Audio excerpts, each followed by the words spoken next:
everybody, and welcome to the Chevy and GMC podcast.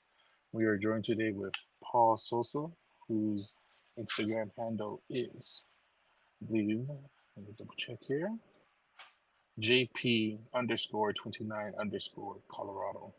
How are you doing, Paul? I'm good. How are you doing? Not too bad. Just a very nice Sunday evening, and I'm pretty sure for you it's already what Monday morning, Yeah, it almost. is technically Monday. Oh no, it's still Sunday right now. Okay, cool. So tell us a little about yourself, your vehicle, of what you're currently driving right now. Yeah, so I daily my truck. It's basically all that I drive. It's a 2005 Chevy Colorado. It's a Z85, so it's your base model rear-wheel drive truck. Okay. Um, it has the 3.5 and the 3.5 inline five and the 5-speed manual. Oh, so yours is a standard vehicle. Yeah, Lucky. yeah, Not I not love not it. a lot of people. Yeah, not a lot of people like to drive stick. I mean, there are a lot too that do like it, but others don't. They prefer to just keep it as an automatic. Yeah. Um, and I believe yours is like a cat eye, right? Uh it's it it's from the generation where they looked like cat eyes. Okay. The Colorado's kind of modeled after the Silverados, especially Oh, in that that's true. generation where they had the cat eye Silverados. Oh, nice. Um, and I know I've seen some photos of it on Instagram already. And I'm assuming with the whole thing, JP at 29, I'm assuming from one of your photos I saw, your vehicle is to go Jurassic Park thing. Yeah. So as a kid, I was really into dinosaurs, and I love the Jurassic Park, Jurassic World franchise. And the technical color from Chevy that my truck is doe skin tan, Hmm. but it's like that weird, depending on what kind of light you have, it either looks silver or it looks kind of like this sandy tan color, like it sounds, Okay, just based off of how the light hits the metallic flake. And that's nice. very, very similar to the color they used on the Jurassic Park Jeeps. Okay. So I was like, well, I want to own one of those, but why go buy a Jeep when I have my truck that I could just make into, make it look relatively the same and have something a little bit more unique. I'll definitely agree there. And that's one of the nice things about it too, because I mean, I've seen a couple of those floating around here, the Jeeps that look like the Jurassic Park ones. But definitely nice to see it in other form of vehicles. I think I seen somebody for Colorado do something similar out here a while back. I can't I remember who it was. I believe I've seen one on Instagram. Was it a blue one? No, it was a doeskin tan one like mine. Oh, okay. Oh, nice. Yeah, no, that's cool. And so now with your current vehicle, now I remember the last we talked, you said you have already done some modifications to it. Yes. So I haven't posted about it on Instagram yet, but I just recently got my lift slash level installed. Oh, So nice. it's the Badlands 2-inch, 2/2.5 inch lifts and level. No, not bad. That So was that that gives you a was little bit more ride height. Yeah, definitely gets me more ride height because I am also running 17-inch Escalade stocks from 2003, Mm-hmm. and those are wrapped in 33s, technically 285 70 R17s, but Oh, those nice. those math out to just under 33 inches. Yeah, I think that whole weird map is like 32.8 something or something like that. Yeah, I go on Google and I type in tire size calculator and it comes right up every time. I've used that Oh, tool yeah. so much. Yeah, I've done the same myself. Get close to And 33, just slightly under. yeah, and I was like, that's close enough. It works. The lift was definitely needed because it was rubbing pretty decently with just Okay. 33s. I do also have 2-inch spacers, Nice. mostly. On top of the shocks, right, I believe? Um, I'm like wheel spacers on the hubs. Oh, okay. To make it stick out. Yeah, because Nice. the Escalade hubs are significantly smaller than the Colorado hub. Okay. So I would either have to go to like a machine shop and get them bored out, or spend $200 to get a nice set of spacers and run it that way. And I'm assuming, and I put it this way, the spacer is probably a lot cheaper than getting them bored out. Yeah, and I don't have to mess with the wheels. And it looks nice because they stick out nice and wide too. Gives me a little more stance, and Oh, it nice. definitely helps with how much they rub too. Because Hmm. if they were in that 2 inches farther, I would have to cut a lot more out from the inside. Hmm. Yeah, definitely, because especially with the rubbing, you definitely have to do a lot of cutting. And the Yeah, bigger you get, the bigger you get. Yeah. I've been lucky. I haven't had to cut that much. It was really the plastic valence that I cut when I did the ZR2 cut. The And front one, correct? yeah, that front plastic valence. It was rubbing just a little bit. I didn't really have to cut it, but I wanted to do the ZR2 cut. It would have just Oh, okay. worn, it would have self clearanced itself if I just left it. Hmm. But, and then Oh, nice. there's a bracket on the inside for the front bumper that I just had to shave the corners off of. I believe on the front portion of the bumper, I believe, correct? Yeah, that one of the front bumper brackets kind of sticks in a weird way into the wheel well, Yeah. and I just chopped the corners of that off, so it's not like it's messing with the structure or anything. It's out of the way now. Oh, nice. I mean, if it helps, it gets out of the way, give you that clearance, you can avoid the rub as much as possible. Yeah, Plans to go to 35s? at some point that's going to be pretty far off in the future, honestly. Oh, yeah. That I know that's what you mean there. that's some long term goals there. Nice. I have a roof rack and a bed rack. Both of them are from good old Harbor Freight. Oh, nice. Uh, Harbor Freight actually has a bed rack. yeah, they have. It's honestly a pretty nice bed rack. It's an 800 pound all aluminum rack, and you don't even need the drill into the side of your beds or anything. They just have kind of like for uh camper shells, those Okay. clamps.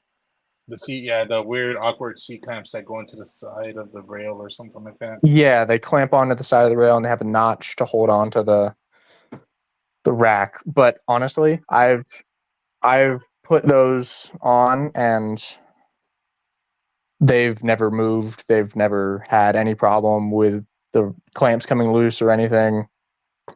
Every now and then I walk up to it and I just shake my truck by it just to make Just sure check they're it. still good. Yeah. No, that definitely gives me an idea now too, because yeah, like I've said before, and even in my own podcast and a couple of the other guys, I'm still debating on what the final end game goal is, or at least for mine. And I was looking at some cheaper alternatives for a bed rack and roof racks and all that.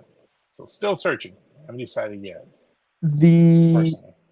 I think the roof basket that I got was from Harbor Freight was $100. So it was honestly probably the cheapest option out there, and it's the same. It's like the exact same design as a bunch of other ones that you see out there. For sure. They're not that complicated. Yeah. But the bed rack, I want to say, was like $400. It might have been a little bit more than that. I'm not entirely sure. Oh, it's not too bad. It was, yeah, Definitely, com- definitely compared to reasonably other ones. priced. Yeah, it was definitely reasonably priced. A little bit expensive for something you're buying at Harbor Freight, but Hmm. it it was compared to some other options. It was definitely pretty well priced. Yeah, and I definitely would agree there. And I mean, that's good for like even if you're just getting into it and you don't want to invest heavily right away because first you got to get used to your vehicle, figure out what your likes and don'ts and stuff like that, and then see if that's a good way to kind of go through each of the little phases and steps. I would say. Yeah, I started off with the roof rack and the bed rack, and then I added pod lights because I like going out at night. So I have some pretty You can get some at Walmart, Hmm. and they're honestly pretty bright lights. They're not, especially for the price range. Yeah.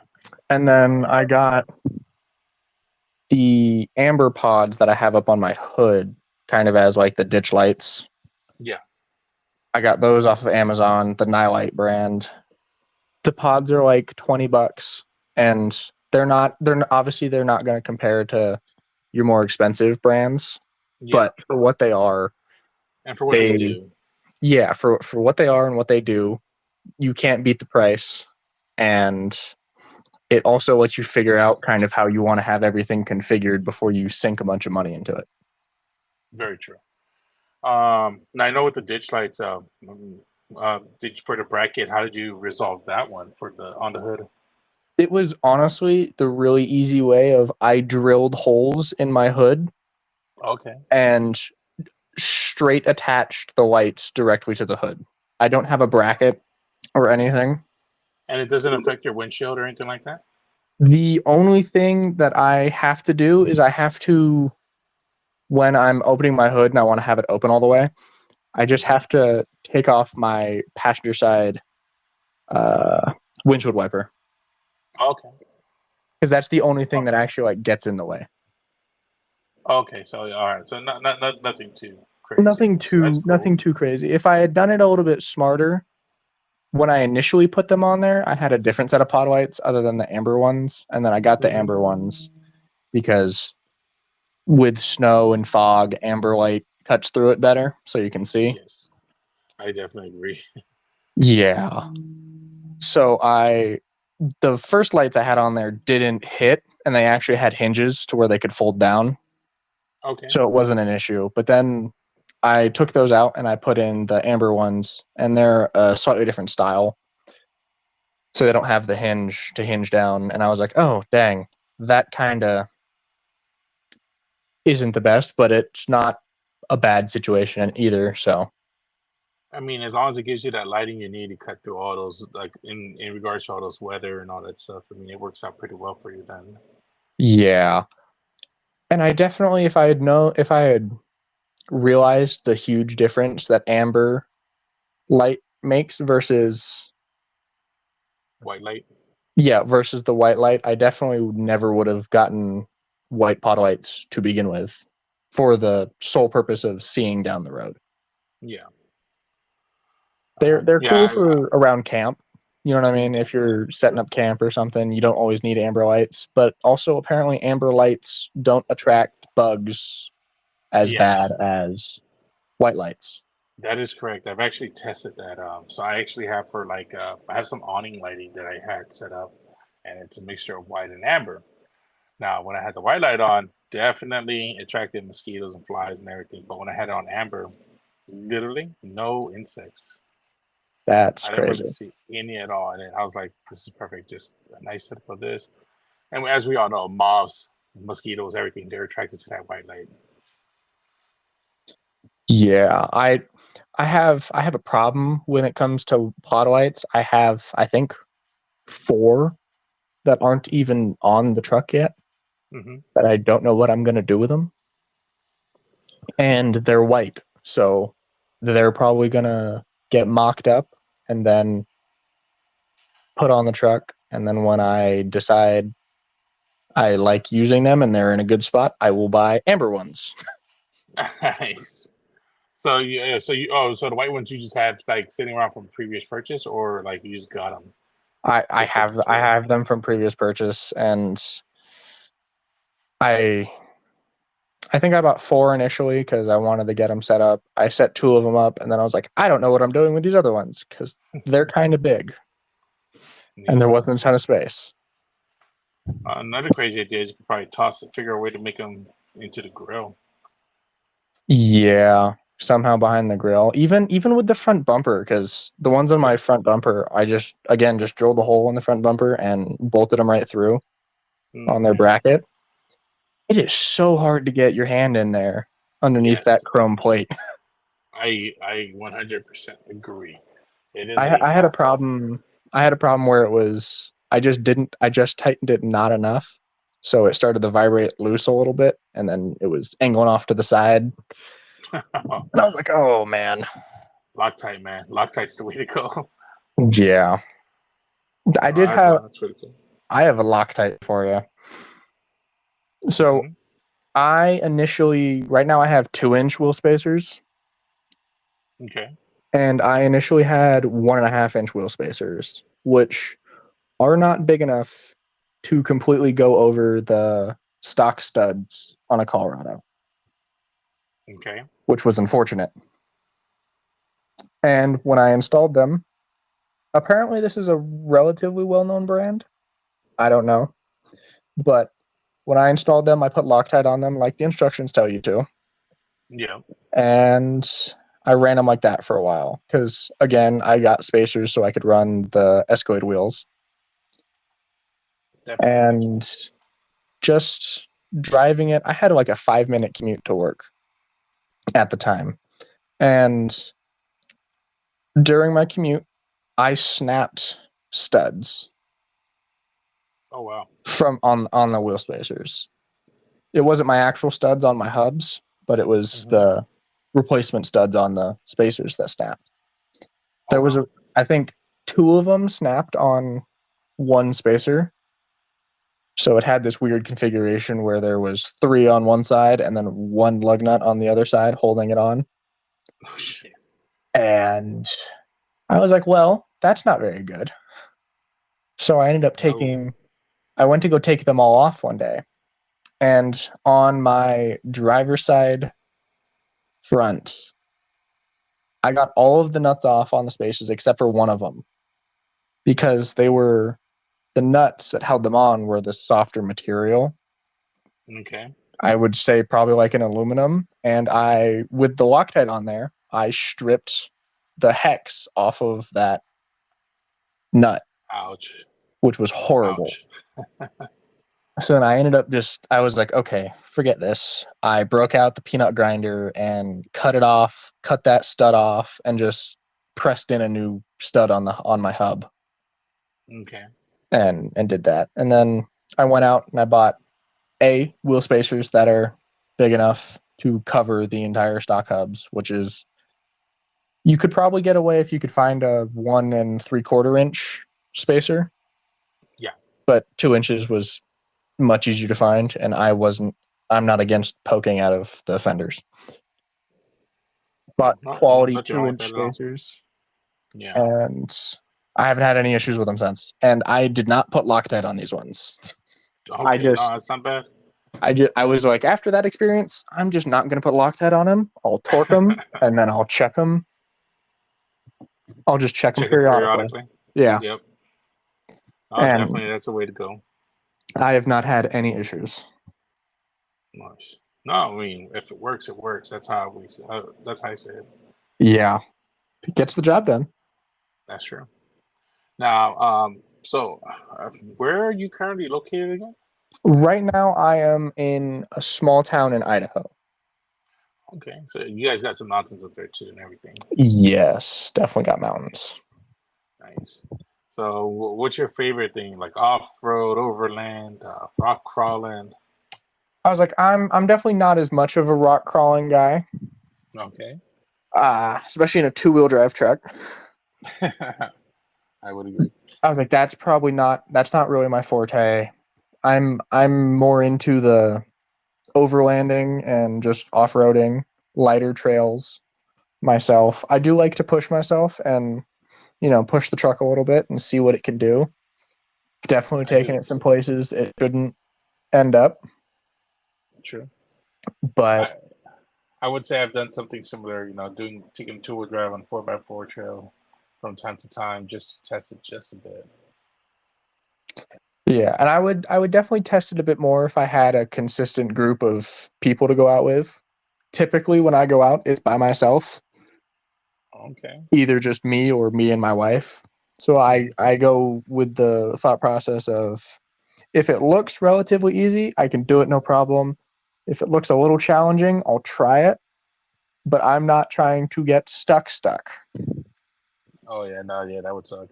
I have a pretty basic set of traction boards, and right now that's it as for my like recovery. I have straps, but what am I going to do? Pull it out by hand? No. No, that'd be too That's hard. Yeah, that's for if I have another vehicle with me, which is almost never. Yeah, that's definitely one of the hardest. Depending on where you live, it's one of the things. It's always tricky to find like a group of people who are doing the same thing. I would say. I mean, I'm very fortunate here in SoCal. Almost everybody, like a lot of people, go out off roading and all that, and overlanding and everything. But I mean, yeah, finding good people to go with is definitely one cool and key thing to have, especially because just it's fun to go out on your own on a trail that you know well enough where it's your vehicle is capable of handling.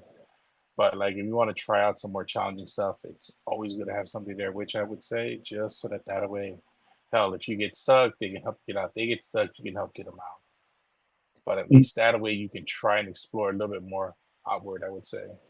Yeah, that's definitely my only challenge is trying to. And I before I go anywhere, I'll intensively look at the trail that I'm trying to hit, whether it's on like Onyx or Gaia, and look at how difficult it is. If it's a more popular spot, I'll look it up on YouTube to try to get a visual walkthrough of it to be like, okay, this is Yeah, an obstacle, but there's a bypass or whatever. And definitely. so, I mean, sometimes I just go out exploring and send it. There was one time me and my wife went exploring back more in the winter months where it was still pretty Hmm. heavily snow out here, and I was on highway tires. And we Oof. went up into the mountain, and there was an obstacle that I saw that I was like, not challenging that because if I mess it up, I'm going down the mountain. Oof. So we went to go turn around, but I dipped one of my front wheels off the edge of the road into a big, like a foot hole of just soft Oh, powder. yeah. And I was like, well, that's fun. We were stuck for maybe like half an hour because I was trying to get it figured out. I was trying to throw Yeah. traction boards underneath the rear wheels to get me out. I even tried putting I they're not going to fit my 33s, but I have a set of chains too that I Okay. tried putting on because I was like, it's just ice. Yeah. But eventually, the simple problem was just drive forward because I was able to angle Yeah. the wheel enough, and then I was in a weird, real small section of soft snow because it went back to hard packed like a foot away from where I was. Okay. Okay. But that was one of those experiences where it was like really stressful during the event, when it was Hmm. happening, because we didn't have Hmm. cell service and it was a solid walk back to where we could at least get service to call someone for help. Oh wow. Okay, definitely. But afterwards, after I drove us forward and got unstuck, I was laughing and we were having a great time because that's when it was fun. It's fun to get Hmm. stuck. It's not fun to get stuck and be like, well, we might die. Yeah. Oh yeah. That would be a horrible outcome for sure. Um, Honestly, I think the only time I've ever gotten stuck was my Big Bear trip that I went with several friends of mine. I was very fortunate. I was the only person in that group that was actually two-wheel drive. Everybody else had 4x4, and it was just like that one last hill climb to our where we were going to camp out for the night. The sun was already setting. The road started icing up, so I couldn't gain no traction with my rear wheel drive. And my buddy towed me up with his Colorado, with Hmm. my original Colorado, and towed me up to camp. So I mean, that's probably been my only time I've ever truly been. Well, no, I've been stuck in the sand as well. that So that is one soft thing I've sand is. that is one place I've never gone is sand. I've stuck to mostly hard packed dirt, very light snow because I've not gotten Okay, very deep snow, and just small rocks is kind of what I've nice. stuck to generally. Nice. Um, Favorite? Now? What's your your biggest goal for once you have that truck fully built out? Like where are you trying to head to?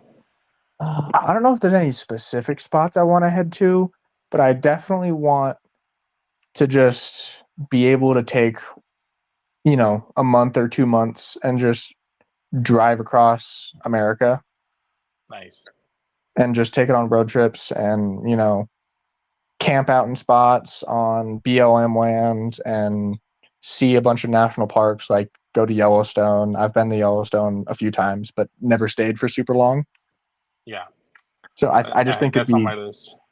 I just think it'd be great to go and see all of the beautiful nature that we have in America, especially with all the diversity. Yes. There you can see anything nature You wise. want mountain and snow? You got it. You want beaches? You got it. You want the desert? We definitely have that too. I guess I have a few trails in mind now that I think about it. The I don't know if you've heard of them, but the BDR routes, the Uh, backcountry discovery routes. yes. I'm not.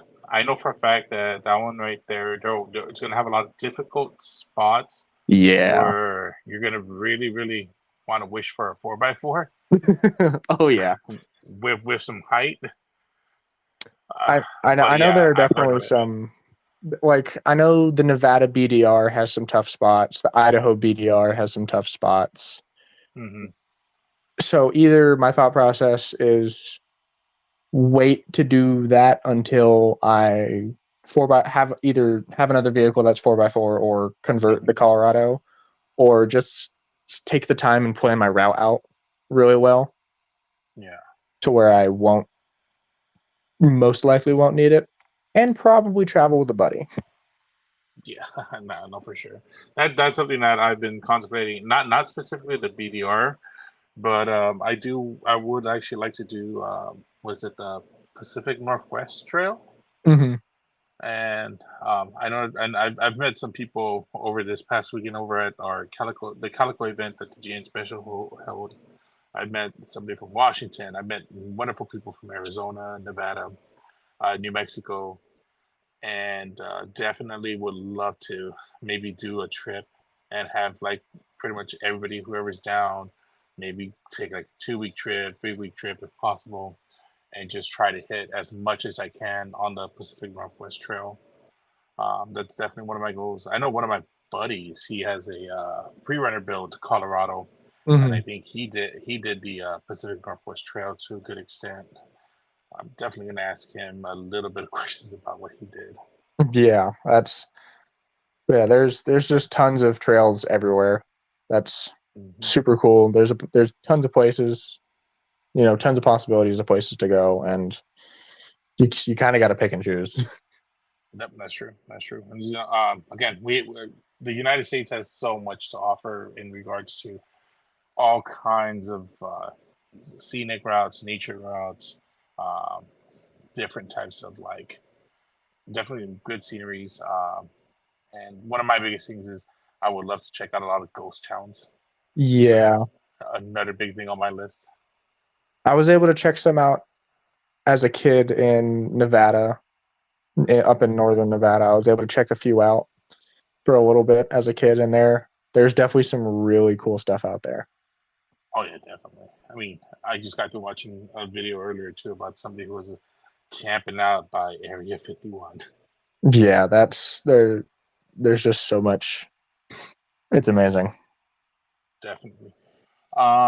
So anything else you'd like to tell us about future parts or builds for the rig, or anything in trail wise, anything soon you have planned out, or I'll very quickly go over some future plans. I guess I have a small winch that I want to get situated up on my front bumper. I just recently found out a decent way to do it, where okay, I just basically weld in some bar steel between what is essentially the frame right up at the front bumper, and it's a solid place to put it. definitely. I found that out from another Colorado guy on Instagram that has a winch right up there, and I was like, I need to know how you did that because I want to do that. Yeah, a winch is Uh, definitely useful. Especially since I go out by myself most of the time. It's Yeah, that would make me a million times more confident to not get stuck, or to get stuck and not be have able to to pull worry about it. yourself out. Yeah, Yeah. Um, that, so in on the Colorados, as you might know, the at least especially the first gens, the airbox it sucks air right out from the passenger side fender well. Yeah. And I ripped out my inner fender liners. I did that a long time ago because they were rubbing. And I don't want to have to. I'm not trying to take this truck through any deep kind of water, Yeah. but I don't want to. I don't want to hit a puddle and then, oh no, my engine's hydrolocked. So I have an idea to kind of make my own snorkel kit. Okay. I have some road signs that I'm going to cut so I can kind of section off this own area in the upper fender. Okay. And I found this. It's basically just HVAC tube. So it's this thin aluminum tube that bends. Yeah, flexible kind of aluminum-based tubing with. Is it like springy on the inside? Kinda, yeah. Yeah. And I want to run that from the airbox to the upper fender, cut a hole in the upper fender, and then I'm just going to throw a 90 PVC head on it and aim that backwards. Nice. And the aluminum road sign that's going to go on the inside of the fender is just to protect that aluminum tube It doesn't from, get any damage. a stray rock that'll go through it or Yeah. whatever. I don't want to replace that often. Yes. And so that's my thought for a little snorkel kit, because the first gen Colorados don't really have anything for them. And if they do, you're shipping it from overseas and it's going to cost a ton. This cost me like $30. Nice. I definitely can't wait to see what that would look like, especially using the street signs as a kind of like a protection shield from everything. Yeah. And then I want to use the rest of, because I have 2 street signs, I want to use those as skid plates. I know they're aluminum, so they're not like, they're not heavy duty steel, Yeah. but they But should, some protection. yeah, they should do a decent job at protecting the underneath. All I would really need is my oil pan is my biggest concern. No. To protect it or to keep it or being able to still access it. I think what I'll probably do is I'll probably cut a hole for the drain plug, Mm-hmm. and that cross member where the oil filter is probably where it'll just bolt in on the front side, so I won't have to drill a hole for the oil filter. I'll just drill a hole for the drain plug so I can still get that out and drain the oil without taking it off. Yeah. And I mean, worst case scenario, I just unbolt it and bolt it back on every time. Nice. But I mean, one of the things you can't do also when it comes to like for the oil pan, this is something I'm probably planning on doing on my next oil change. They have like it's not a quick disconnect per se, but it's kind of like a valve that you get put there where you just hit a little switch and just let it drain out. And then this way, instead of having to always be there to continuously remove the bolt, you have that option. You can connect it to a hose and have it go to somewhere so you don't make a huge mess. yeah, Might I've take a little bit longer, but I've seen a few of those where you just kind of hit the valve and it pops open. I've yeah, also heard horror stories. This wouldn't happen if you have like a skid plate or something, but I've heard yeah. horror stories of someone driving down the road and then a rock pops up and smacks it and it opens. Oh wow. And they're just driving along as their oil dumps out of their vehicle. Yeah, that would be horrible. Yeah. That's like the worst case scenario that can happen. Mm-hmm. And Yeah. then I do want relatively soon here, I'm going to get a rooftop tent to put on the bed rack, Nice. along with a 270-degree awning, just so we have a nice base camp set up. That's pretty badass. Do you know which one you're planning on? You're more or less looking at, or? I've been looking at, as far as tents go, I've been looking on Amazon, but for the prices and everything, some of them have shipping, so they end up being almost $2,000 anyways. Oh wow. And then I found out that Rough Country has rooftop tents and awnings, and they have free shipping, and Nice. their tents are reasonably priced, and you can get a I don't want to get one of the soft top ones just because water The and then the eventual flapping damage. sounds. Yeah, So yeah, and the flapping sounds at night. Rough Country has a hard shell rooftop tent and a 270-degree awning that you can both get that come with free shipping. So nice. I'm heavily considering that. I'll probably do the awning. The tent is the one that I'm hesitant on so far, Okay, but I that's where my mind's at is for that. And then nice. the last thing I think I have planned, I was able to Facebook Marketplace hunt and find some 5-gallon jerry cans for pretty cheap. They were Yeah, $10 a piece. is it the old school metal ones? Yeah. Yeah, I got about three of the metal ones and then two of the plastic ones, all 5 gallons each. Yeah, I have 3 of the metal ones sitting in the back of my truck right now that are just bungee strapped to the support to the, tie down spots in the bed. Yeah, yeah. But I have 2 of I'm only going to keep 2 of them in the truck. I think 10 gallons is, half a tank is plenty. Oh But I man, have dude, I have that's 2 a of little the under half.